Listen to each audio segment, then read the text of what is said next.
السلام علیکم سامعین اور ناظرین، اللہ تعالیٰ کے فضل و احسان سے آج ہم تیسیر الحدیث کے پہلے باب کی پہلی فصل سے کتاب کا باقاعدہ طور پر آغاز کر رہے ہیں۔ اس سے پہلے ہم مقدمہ پڑھ چکے ہیں۔ آج پہلا سبق ہے، پہلی فصل ہے، وہاں سے شروع کر رہے ہیں۔ پہلا باب جو ہے اس کا نام ہے الخبر، یہ خبر کے بیان پر مشتمل ہے، اور پھر اس کی 4 فصلیں ہیں، اور الفصل الاول جو ہے تقسیم الخبر باعتبار وصولہ الینا، خبر کی تقسیم اس اعتبار سے کہ ہم تک کیسے پہنچی، ہم تک پہنچنے کے اعتبار سے خبر کی تقسیم۔ فاضل مصنف لکھتے ہیں ینقسم الخبر باعتبار وصولہ الینا الی قسمین، خبر کے ہم تک پہنچنے کے اعتبار سے یہ 2 قسموں میں تقسیم ہوتی ہے۔ نمبر 1، فَإِنْ كَانَ لَهُ طُرُقٌ بِلَا حَصْرِ عَدَدٍ مُعَيَّنٍ فَهُوَ الْمُتَوَاتِرُ، اگر اس کے بلا حصر، یعنی بلا حصر کا مطلب جن کو شمار نہ کیا جا سکے، بہت زیادہ طرق ہوں، عدد معین کی قید بھی نہ ہو، اگر اس کے بہت زیادہ طرق ہوں عدد معین کی قید کے بغیر، فہو المتواتر، تو وہ متواتر ہے، وہ خبر جس کے بہت سے طرق ہوں عدد معین کے بغیر، تو وہ متواتر ہے۔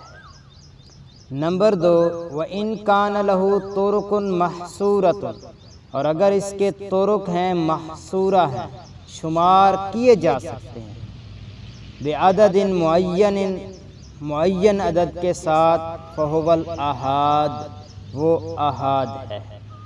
پھر مصنف لکھتے ہیں وَلِكُلٍّ مِّنْهُمَا أَقْسَامٌ وَتَفْصِيلٌ،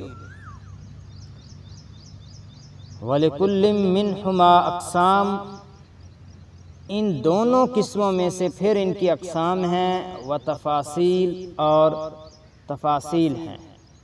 سأذکرها وأبسطها، میں ان کو ذکر کروں گا اور ان کو بسط، یعنی یہاں پر تحریر میں لاؤں گا انشاءاللہ تعالی، اگر اللہ تعالی نے چاہا۔ وَأَبْدَأُ بِبَحْثِ الْمُتَوَاتِرِ، اور میں متواتر کی بحث سے شروع کر رہا ہوں۔ تو مصنف نے خبر متواتر سے شروع کیا ہے۔ المبحث الاول، پہلا مبحث، الخبر المتواتر، خبر متواتر کے بیان میں۔ یاد رہے کہ جو کتاب کی تقسیم ہوتی ہے، سب سے پہلے باب ہوتا ہے، اس کے بعد وہ فصول میں تقسیم ہوتا ہے، اور فصول جو ہیں مباحث میں تقسیم ہوتی ہیں، اور مباحث جو ہیں وہ مطالب میں تقسیم ہوتے ہیں۔ تو یہ فصل اول ہے، پھر اس کا مبحث اول ہے الخبر المتواتر، خبر متواتر ہے۔ تعریفہ، اس کی تعریف لکھتے ہیں لغتاً، لغت میں، ہوا اسم فاعل مشتق من التواتر ای التتابع، تقول تواتر المطر ای تتابع نزولہ، لغت میں یہ اسم فاعل ہے اور یہ تواتر سے مشتق ہے، اے تتابع، تتابع کے معنی میں، یعنی لگاتار ہونا، مسلسل ہونا۔ تقول، تواتر المطر، مسلسل بارش ہوئی، اے تتابع نزولہ، کہ اس کا نزول، بارش کا نزول لگاتار ہوا۔ تو یہ جو تواتر ہے لگاتار ہونا، لگاتار آنا، پے در پے آنا کے معنی میں ہے۔ اصطلاحاً اس کی تعریف ہے ما رواہ عدد کثیر تحیل العادت تواطؤہم علی الکذب۔ ما رواہ جسے روایت کیا ہو عدد کثیر، عدد کثیر نے، تحیل العادت عادتاً محال ہو، تواطؤہم ان کا جمع ہونا، علی الکذب جھوٹ پر۔ یہ وہ خبر ہے جسے عدد کثیر نے، بہت سے لوگوں نے روایت کیا ہو، جن کا عادتاً جھوٹ پر جمع ہونا محال ہو، اتنی زیادہ تعداد ہو اور اتنے اس کے روایت کرنے والے ہوں کہ ان کا جھوٹ پر جمع ہونا محال ہو۔ ومعنی التعریف، تعریف کا معنی یہ ہے اے هو الحدیث او الخبر الذي يرويه في كل طبقة من طبقات سندہ رواة کثیرون۔ یہ وہ حدیث یا خبر ہے جسے روایت کریں ہر طبقہ میں، طبقات سند میں سے بہت سارے روات، طبقات سند میں سے ہر طبقہ میں بہت سے راوی سے روایت کریں۔ یحکم العقل عادتاً باستحالۃ، عقل عادتاً محال ہونے کا حکم لگائے، ان یکون اولئک الرواۃ قد اتفقوا علی اختلاف ھذا الخبر، کہ اس کے روات اس کے اختلاف پر جمع ہوں۔ یہ وہ حدیث یا خبر ہے جسے سند کے طبقات میں سے ہر طبقہ میں کثیر تعداد روایت کرے، جن کا عادتاً عقلاً یہ محال ہو کہ وہ اس کے اتفاق پر، اس کے اختلاف پر متفق ہو سکیں۔ تو یہ ہے تعریف متواتر کی۔ اب اس کی کچھ شرائط ہیں۔ کیا شرائط ہیں؟ اس تعریف سے ہی ظاہر ہو رہی ہیں وہ شرائط۔ یتبین من شرح التعریف ان التواتر لا یتحقق فی الخبر الا بشروط اربعۃ۔ تعریف کی شرح سے ظاہر ہو رہا ہے کہ جو خبر متواتر ہے یہ نہیں متحقق ہوتی، خبر میں تواتر متحقق نہیں ہوتا مگر 4 شرائط کے ساتھ۔ وہ کیا ہے؟ یعنی کوئی بھی خبر ہے متواتر تب ہوگی جب اس میں 4 شرطیں پائی جائیں گی۔ نمبر 1 ہے ان یرویہ عدد کثیر، کہ اسے عدد کثیر نے روایت کیا ہو، وقد اختلف فی اقل الکثرۃ، اور کثرت میں اختلاف ہے، کم سے کم کثرت کتنی ہے، علی اقوال، اس میں اقوال ہیں۔ المختارہ انہ 10 اشخاص، مختار قول یہ ہے، یہ فاضل مصنف نے جس کو مختار لکھا ہے، کہ وہ 10 اشخاص ہیں، یعنی جس کو کم از کم 10 افراد نے روایت کیا ہو۔ تو پہلی شرط دوبارہ پڑھتے ہیں، ان یرویہ عدد کثیر، کہ اسے عدد کثیر نے روایت کیا ہو، اور اقل کثرت میں اختلاف ہے، یعنی وہ کم سے کم تعداد جس کو ہم کثرت کہہ سکیں اس میں اختلاف ہے۔ اقوال ہیں مختلف، کسی نے 313 کہے ہیں، کسی نے 10 سے اوپر کہے ہیں، کسی نے 70 سے زائد کہے ہیں۔ تو فاضل مصنف نے لکھا ہے جو ان کے نزدیک مختار قول ہے، 10 اشخاص۔ یہ تدریب الراوی جلد 2 صفحہ 177 سے انہوں نے یہ لیا ہے۔ جلال الدین سیوطی رحمہ اللہ نے اس قول کو اختیار کیا ہے۔ نمبر 2 شرط ہے ان توجد هذه الکثرۃ فی جمیع طبقات السند، کہ یہ کثرت سند کے تمام طبقات میں پائی جائے۔ کثرت سے مراد یہ ہے کہ ہر طبقہ میں بھی پائی جائے۔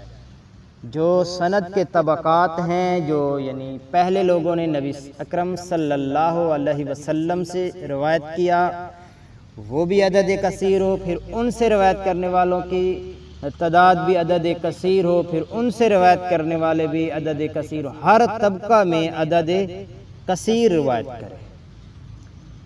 پہلی شرط یہ ہے کہ اسے عدد کثیر روایت کرے، دوسری شرط یہ ہے کہ یہ ہر طبقہ میں یہ تعداد پائی جائے۔ نمبر 3 ہے ان تحیل العادت تواطؤہم علی الکذب، کہ ان کا عادتاً کذب پر جمع ہونا محال ہو، یعنی ایسی ان کی تعداد ہو کہ عادتاً یہ محال ہو کہ اتنے لوگ جھوٹ پر جمع ہو سکیں۔ یہاں ایک قابل غور بات ہے کہ ان تحیل العادت تواطؤہم علی الکذب سے کیا مراد ہے؟ اس سے مراد یہ ہے کہ وہ مختلف جگہوں سے ہو، مختلف اجناس سے ہوں، مختلف مذاہب سے ہوں، اس طرح کی، یعنی اگر صرف ایک ہی علاقے کے ہیں اور بہت زیادہ ہیں تو پھر بھی وہ خبر حد تواتر کو نہیں پہنچتی۔ اگر وہ ایک ہی جنس کے ہیں تو پھر بھی وہ خبر تواتر کو نہیں پہنچتی۔ اس کا مطلب یہ ہے کہ مختلف اجناس سے ہوں، مرد و عورت ہوں، مختلف مذاہب سے ہوں، مختلف علاقوں سے ہوں، کہ عقل محال سمجھے کہ اتنے علاقوں سے لوگ ہوں اور اس طرح کے لوگ ہوں اور وہ جھوٹ پر جمع ہو گئے ہوں، تو اس سے مراد یہی ہے کہ وہ مختلف جگہوں سے، مختلف مذاہب سے، مختلف اجناس سے ہوں کہ جن پر عقل جو ہے ان کے جھوٹ پر جمع ہونے کا حکم نہ لگا سکے۔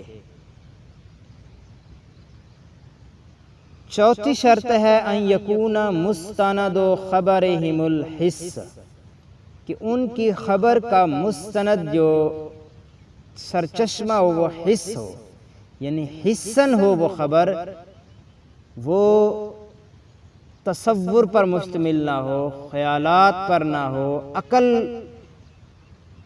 عقلاً نہ ہو کہ خیال کر لی گئی ہو، فلسفہ کے ساتھ اس کا تعلق نہ ہو، بلکہ وہ حسن ہو، یعنی دیکھی گئی ہو، سنی گئی ہو، ایسی خبر ہو۔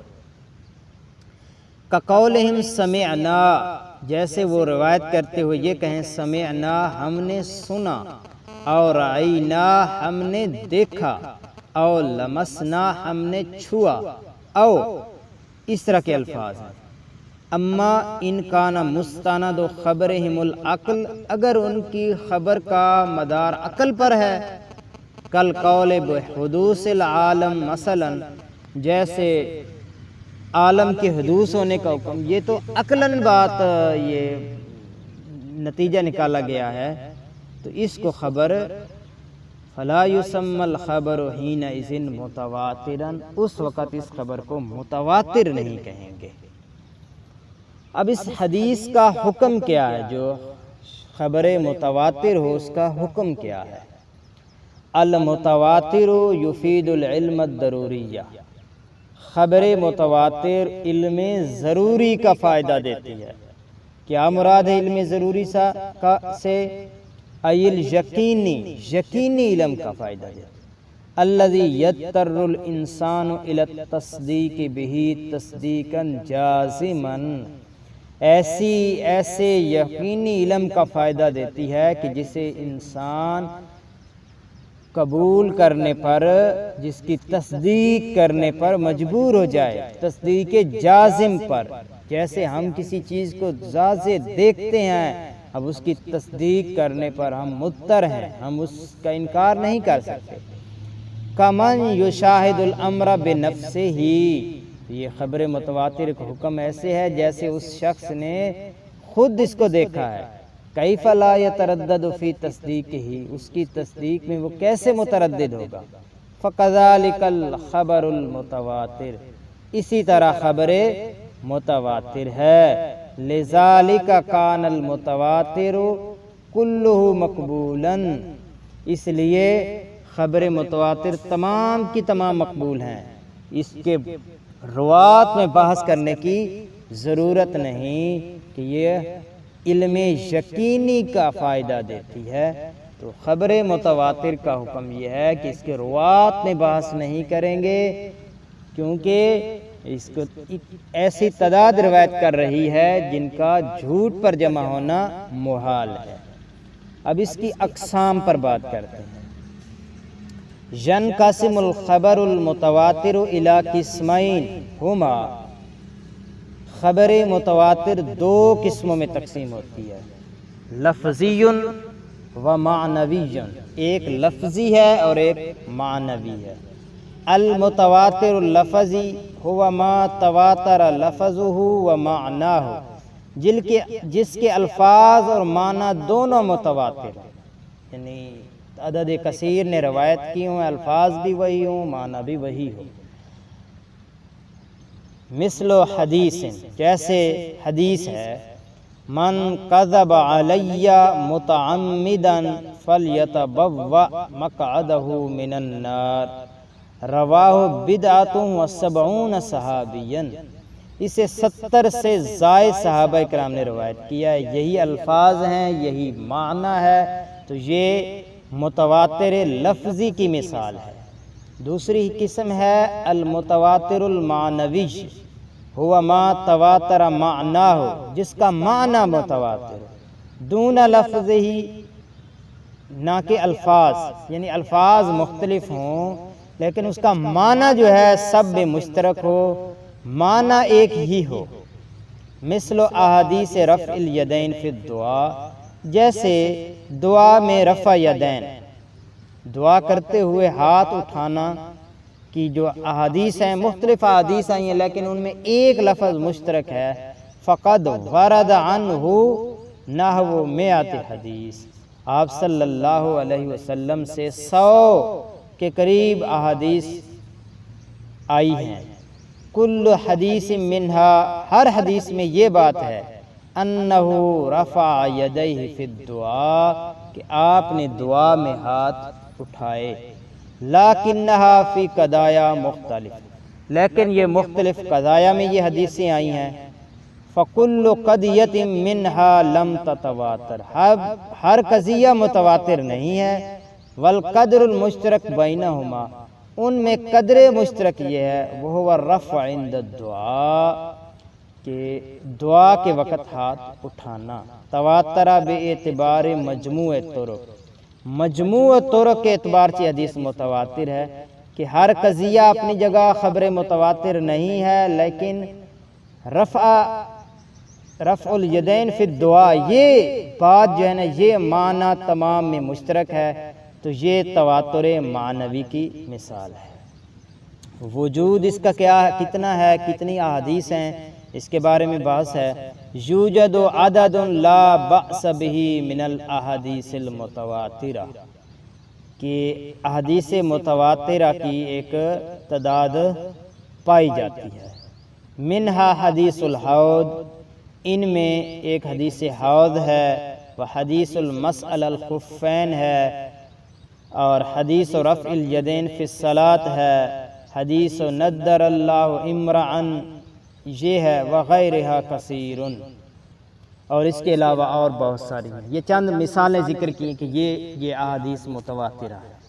لیکن لو نظرنا الی عدد احادیث الاحاد، لیکن اگر ہم اس کا موازنہ خبر واحد کے ساتھ کریں، جو اس کی دوسری قسم ہے خبر کی، اس کے ساتھ موازنہ کریں خبر متواتر کا، ان الاحادیث المتواترہ قلیلۃ جدا، تو پھر احادیث متواترہ بہت کم ہیں، بالنسبت لہا، خبر واحد سے موازنہ کرتے ہوئے، خبر واحد کی نسبت احادیث متواترہ بہت کم ہیں، لیکن صرف احادیث متواترہ کو دیکھیں تو پھر ایک بڑی تعداد ان کی پائی جاتی ہے۔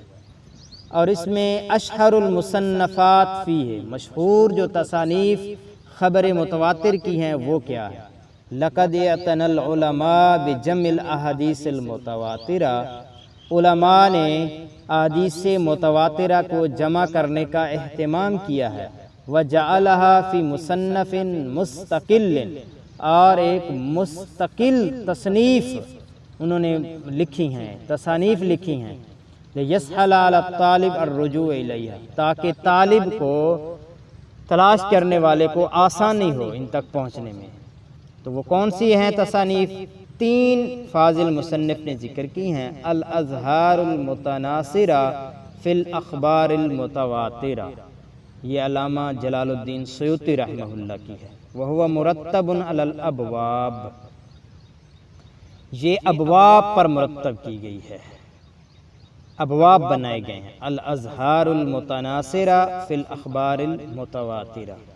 نمبر 2 ہے قطف الازہار للسیوطی ایضاً، یہ بھی امام جلال الدین سیوطی رحمہ اللہ کی کتاب ہے، اور یہ پچھلی کتاب کی تلخیص ہے، یہ اس کا خلاصہ ہے۔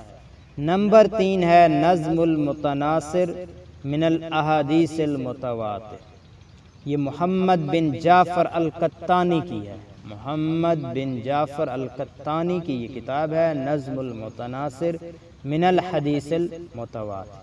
اس طرح ہمارا پہلا سبق مکمل ہوا، جو خبر متواتر کی تعریف، اقسام، حکم، شروط اور وجود اور اس کی جو ہے مشہور تصانیف کے بیان پر مشتمل تھا۔ اللہ تعالی ہماری اس کاوش کو اپنی بارگاہ میں قبول فرمائے۔ والسلام علیکم ورحمۃ اللہ وبرکاتہ۔